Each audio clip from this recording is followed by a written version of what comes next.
मेरे माता बहनें, मेरे भाइयों, आप सभी का रायपुरिया की पावन धरा पर हार्दिक जोहार, स्वागत। दोस्तों, चुनावी माहौल चल रहा है। देश आजाद हुआ है, वहां से 76-77 सालों में कहीं न कहीं ऐसी सभाएं, कहीं न कहीं ऐसी बातें, कहीं न कहीं जो आज हम जिस विचारधारा की बात कर रहे हैं, ये हमारे पुरखों की जो विचारधाराएं हैं, शायद इस विचारधारा को हम पहले ही अपना लेते या इस विचारधारा के राह पर चलते तो शायद इस देश में, हमारे जिलों में और जहां जहां इस देश में आदिवासी रहता है, वहां का कुछ माहौल अलग होता। दोस्तों, देश आजाद हुआ, वहां से लगाकर आपको, हमको, सबको मिलकर तर्क करना है इस डिजिटल जमाने में। आपके घर पे टीवी है, मोबाइल है, न्यूज़पेपर आता है। इस देश की जो घटनाएं हो रही है, इस देश की जो बहन बेटियां हैं, इस देश का जो आदिवासी समाज है, जो इस देश का मूल मालिक कहा जाता है, उनके साथ दिन ब दिन जो घटनाएं घट रही है, वो घटनाएं हमें देखकर विचार करने की जरूरत है। क्या 77 सालों में कांग्रेस और बीजेपी इस आदिवासी समुदाय का विकास कर देती, इस आदिवासी समुदाय को रोजगार दे देती, इस आदिवासी समुदाय को नौकरी दे देती, तो क्या हमारा समाज बाहर पलायन करने के लिए जाता? आज रायपुरिया की पावन धरा पर जितने भी भाई बहन आए हैं, ये भीड़ नहीं, ये भिड़ने वाले हैं। और हमें दुख है कि शायद ये ग्राउंड छोटा पड़ जाता, लेकिन मजबूरी है। हमारा समाज आज दर दर की ठोकर खाने पर मजबूर है, आज गुजरात में पलायन करने पर मजबूर है। और आज हमारे ही कुछ गुलाम नेता कहते हैं कि हमारा आदिवासी समाज तो शौक से काम करने के लिए जाता है। अरे कैसे शौक से काम करने के लिए जाता है, ये आपको सोचना चाहिए गुलाम नेताओं। थांदला के हमारे आदिवासी भाई बहन गुजरात में काम करने गए, अगले साल की बात है, 3 साल की मासूम बेटी के साथ बलात्कार हो जाता है, और हमारे गुलाम नेता कहते हैं कि हमारे लोग शौक से काम करने के लिए जाते हैं। शर्म आनी चाहिए आपको। और कहीं ना कहीं हमारा समाज भी जिम्मेदार है इस बार। जो घटनाएं घट रही है, जो पलायन हो रहा है, जो बेरोजगारी बढ़ रही है, उसके लिए हमारा समुदाय भी कहीं ना कहीं जिम्मेदार है। क्योंकि हम देख कर भी अनदेखा कर देते हैं, हम जानकर सुनकर भी उसको अनदेखा कर देते हैं कि देखेंगे, अभी तो समय है। अरे मेरे भाइयों, समय अभी नहीं बचा है।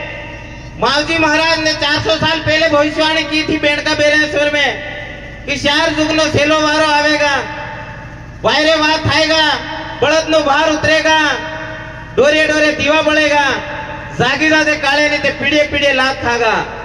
आज हमारा समाज पीढ़े पीढ़े लात खा रहा है। गुजरात में जाता है, वहां पर मारते हैं। हमारे स्थानीय क्षेत्रों में, हमारे जिलों में शोषण हो रहा है। हमारे मध्य प्रदेश का उदाहरण ले लीजिए, कन्हैया भील को पिकअप के पीछे घसीट कर बांध कर खींचा जाता है, और जब तक नहीं छोड़ते जब तक वो नहीं मर जाता है। अभी 10-15 दिन पहले की बात है, अलीराजपुर जिले में हमारी आदिवासी बहन 12 साल की बेटी के साथ बलात्कार हुआ। आज थोड़ा तर्क कीजिए कि इस आजाद भारत में हो क्या रहा है आदिवासियों के साथ में। ये देश आजाद हुआ जब अंग्रेज इस देश में थे, तब आदिवासियों के पास 100% जमीन थी, 100% उनके पास जंगल था, जमीन का और जल का अधिकार था। क्या आदिवासी का इस देश में आजाद होने के बाद क्या आपके पास 100% जमीन बची है? क्या आपके पास जो जल का अधिकार होना चाहिए वो है क्या? इस पे विचार करना चाहिए। देश आजाद होने के बाद में इन काले अंग्रेजों ने सबसे पहले जो जमीन पड़ी थी, हमारे पुरखों की जो संघर्ष किया हुआ, जो बलिदान दिया हुआ, और जो जमीन बची थी, जो उनको संरक्षण करके हमारे पुरखे गए, उस जमीन पर इनकी बुरी नजर पड़ी। इन्होंने फॉरेस्ट एक्ट लाकर फॉरेस्ट के नाम से जमीन को कब्जा किया। उसके बाद जो जमीन बची हुई जमीन थी, उस जमीन को इन्होंने उद्योगों के नाम से घोषित कर दिया। उद्योग लगा दिए, बड़ी बड़ी सिटियां डेवलप कर दी, बड़े बड़े कॉरिडोर निकाल दिए, बड़े बड़े बांध बना दिए। आज आदिवासी के पास अगर जमीन बची है तो जो खेती कर रहे 2-4 बीघा, 5 बीघा, 10 बीघा जो जमीन है, उसके अलावा कुछ भी नहीं आदिवासी के पास। फिर भी ये कांग्रेस बीजेपी के गुलाम नेता चंद पूंजीपतियों के आगे बड़ा बनने के लिए मंच के माध्यम से बोलते हैं कि हमारी पार्टी यदि सरकार में आती है, हमारा यहां से सांसद बनता है, तो जो आदिवासियों का सुरक्षा कवच है कि आदिवासी की 1 इंच भी जमीन गैर आदिवासी नहीं ले सकता है। हमारे कुछ गुलाम नेता ये कहते हैं कि यदि हमारे पार्टी के जो सांसद है वो यदि बन के जाते हैं और हमारी सरकार बनती है तो हम ऐसा कानून लाएंगे कि गैर आदिवासी भी आदिवासी की जमीन ले सकेगा। अरे आप सोचिए कि लोगों के पास पैसे की कमी है क्या? ये लोग आपकी 1 बीघे की कीमत अगर यदि 2 लाख है तो 10 लाख रुपए देकर भी ले लेंगे। लेकिन आप बताइए कि आदिवासी की देश में सबसे बड़ी कमजोरी क्या है? आदिवासी की यदि देश में कमजोरी है वो जमीन है। जिस दिन आदिवासी से जमीन छीन ली गई उस दिन इस देश से आदिवासी खत्म हो जाएगा। आज आप देखते हैं ना वो गिद्ध पक्षी, गिद्ध जो पहले गाय भैंस या कोई भी जानवर मर जाता था तो ऊपर आसमान पे मंडराते थे वो, और बहुत सारे आ जाते थे, और वो जो जानवर पशु मर जाता था तो उसको खा के खत्म कर देते थे ताकि उससे गंदगी नहीं फैलती थी। आज आपको कहीं पे भी दिखता है वो गिद्ध पक्षी क्या? आज कहीं पे भी वो पशु मर जाते हैं तो गंदगी इतनी हो जाती है कि हमारे लोग बीमार पड़ रहे हैं। ठीक उसी प्रकार आपकी भी हालत है। आपको भी इस देश से साफ करने का अभियान चलाया जा रहा है, आदिवासी मुक्त भारत बनाने का काम किया जा रहा है, और आप अब भी सोए हुए हो। अरे कांग्रेस बीजेपी ने बहुत बारी बारी से राज कर लिया, आप हम सब ने भी मौका दे दिया। इस बार आप जो अपनी खुद की पार्टी, अपने भीलों के द्वारा नेतृत्व की गई पार्टी, अपने भीलों के द्वारा निर्माण की गई पार्टी जो भारत आदिवासी पार्टी है, वो आपकी अपनी पार्टी है। कुछ महीनों में भारत आदिवासी पार्टी का निर्माण हुआ, राजस्थान से 3 एमएलए गए, अभी लोकसभा में वहां से सांसद जाने वाले हैं। उसी पार्टी को हमारे राजस्थान के जो जिन्होंने निर्माण किया उस पार्टी का, उन्होंने उनके हाथ में नेतृत्व न रखते हुए उन्होंने स्पष्ट बोल दिया कि मध्य प्रदेश वाले झाबुआ, अलीराजपुर, रतलाम वालों, ये पार्टी आपकी अपनी है, आपके हाथों में हम आपको कमान देते हैं। आप अपने आप में आपकी जादम से आपका उम्मीदवार तय कीजिए और आप लोकसभा और विधानसभा में पहुंचाइए, ये उन्होंने बोला। आज आप कांग्रेस बीजेपी को देख रहे हो, दिल्ली और भोपाल से उनका टिकट फाइनल होता है, चाहे वो कितना बड़ा अपराधी हो या भ्रष्टाचारी हो, वो पैसे के दम पर जाकर टिकट ले आते हैं। उनको पता है ये आदिवासी समाज जो है ये कुछ भी नहीं है, वोट बैंक है, केवल वोट डाल देते हैं। ये अपने मत का यानी अपना जो मस्तिष्क, अपना दिमाग जो है उसका जब 5 साल में चुनाव आता है तो अपने दिमाग का दान कर देते हैं और उन गुलाम नेताओं को बोल देते हैं कि लो हम हमारे दिमाग का आपको दान कर रहे हैं, आप जो चाहो वो करो, हमारे जमीन बेचो, हमारा जंगल बेचो, हमारा अधिकार बेचो, हमारे संविधान में जो कानून बने उनको बेचो। ये तो हम खुद उनको अधिकार दे रहे ना, ये तो हम खुद हमारे दिमाग का दान करके उनको बोल रहे हैं, तो वो तो करेंगे हमारे साथ शोषण, भ्रष्टाचार, सारी चीजें करेंगे। आप हम सबको सोचना पड़ेगा।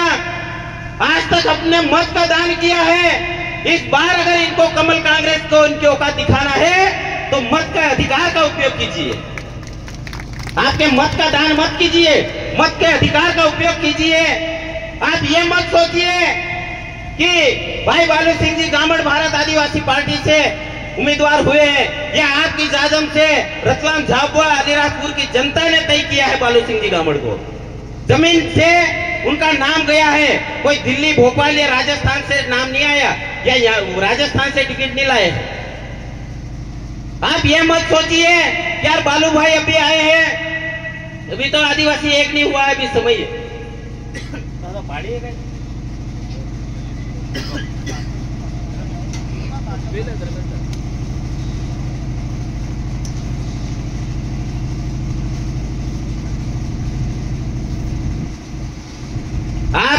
ये न सोचे कि अभी नई पार्टी बनी है ये क्या करेगा।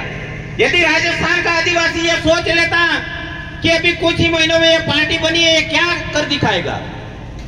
हमारी आई कांग्रेस से, हमारा बा बीजेपी है, देश आजाद हुआ वहां से राष्ट्रीय लेवल की पार्टी है, तो वहां की जनता इतना बड़ा बदलाव नहीं ला सकते। उन्होंने 3 एमएलए बना दिए। अभी 2 उपचुनाव, एक तो हो गया है बागीदोरा में, वहां से भी एक विधायक जाने वाला है। अभी राजकुमार जी लोकसभा में जाएंगे, वहां पर उपचुनाव होगा, एक विधायक और चला जाएगा, वहां 5 विधायक हो जाएंगे, एक और वहां दिल्ली तक भी उनकी आवाज पहुंच जाएगी। आप भ्रमित होना छोड़िए, आप कंफ्यूजन होना छोड़िए। आपका मत का अधिकार अगर झाबुआ, रतलाम, अलीराजपुर की जनता अगर लाखों वोटों से भारत आदिवासी पार्टी को वोट करती है, तो इन कमल कांग्रेस को, जो दिल्ली और भोपाल में बैठे हैं, उन नेताओं को, शासन को, प्रशासन को, दोनों को मालूम पड़ जाएगा कि आदिवासी लाखों हो चुका है। हमने कई धरना प्रदर्शन किया, हमने दिन तक धरना किया। भोपाल में नेताओं ने गए कि घुघरी में जो था वो फर्जी हुआ है, नाम हूं। थांदला में हम कितनी बार गए, को लेकर गए, हमारी बहन बेटियों के साथ में अलीराजपुर, जहां भी देखिए आदिवासी से और रैली यही कर। हमारे त्योहार आते हैं, संख्या में भीड़ हो जाए, तो इन लोगों को यही पता है ये तो आदिवासी एक भीड़ है, ये भीड़ के रूप लेती है और बाद में खत्म हो जाती, बिखर जाती है। आपको अगर इनको इनकी नानी दादी याद दिलाना है, इनको इनकी औकात दिलाना है, तो हमारा प्रत्याशी जीते या न जीते, लेकिन हमारा जो मत का अधिकार है वो भारत आदिवासी पार्टी को दीजिए, भाई बालू सिंह जी गामड़ को दीजिए, ताकि इनको मालूम पड़ेगा कि आज रतलाम, झाबुआ, अलीराजपुर का आदिवासी जागरूक हो चुका है।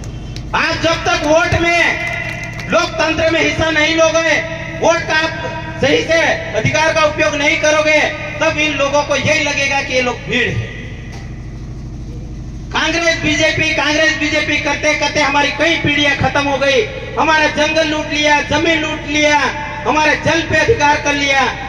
इस आजाद भारत में हमारे बहन बेटियों के साथ खुलेआम शोषण हो रहा है, लेकिन फिर भी हमारा समाज सोया है। पता नहीं क्या हो गया है इस समाज को। अरे टंटिया भील बिरसा मुंडा ने जो लड़ाई लड़ी थी, यदि वो आपकी तरह सोच लेते तो शायद अंग्रेज आज इस देश से नहीं जा पाते, आज भी अंग्रेज इस देश में होते। हमारे पुरखों का बलिदान और त्याग है, इसीलिए आज हमारे पास जल जंगल और जमीन है। आप हम सब को जागना होगा। आप यहाँ पर जितने भी आए बहुत है, आपका परिवार, रिश्तेदार जहां जहां है, आप उनसे फोन से बात कीजिए, मिलकर बात कीजिए, जहां पे भी आपको उचित लगे। बाजार में आइए, हाट बाजार जहां पे भी आप मिलो, उनसे यही कहिए कि इस बार अपने मत का दान नहीं करना है, अपने मत के अधिकार का उपयोग करना है, और इस बार कमल कांग्रेस को इनकी नानी दादी याद दिलाना है। भाइयों, ये शाह युग की शैली वाली ये हकीकत है। इस चीज को आपको समझना होगा, इस चीज पे आपको विचार करना होगा कि हमारा कौम लाखों करोड़ों की संख्या में है, लेकिन आज भी कई धर्मों में, कई संगठनों में, कई पार्टियों में बटा हुआ है।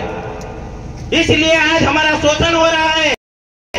आज चाहे आदिवासी को छोड़कर अन्य समुदाय कोई भी हो, वो भी कांग्रेस और बीजेपी में रहता है, लेकिन उनको पता है कि चाहे हमारा भाई कांग्रेस में रहे या बीजेपी में, लेकिन राज हमारा चलना चाहिए, काम हमारा होना चाहिए।